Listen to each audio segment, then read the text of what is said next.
तुम्हारी ही हंसी आज ले हमरे कान में गूंज रहा बा। ताना ही सही, लेकिन बात कोनो गलत ना रहे। आखिर कैसे बने हमारे खानदान के पास? ज्यादा अंदर में घुसो मार। क्या करें हमरा उम्र से भी? क्या करें?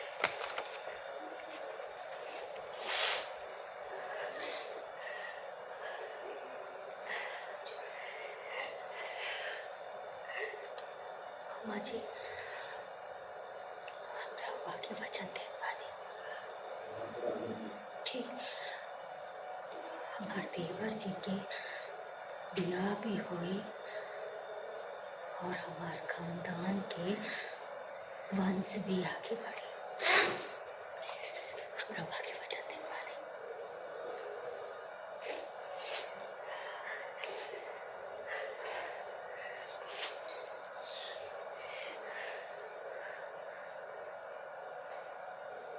कट ओके सुनो मारो तू बेटा फोटो कर ले सकती इसमें डालो, एडिफाई डालो।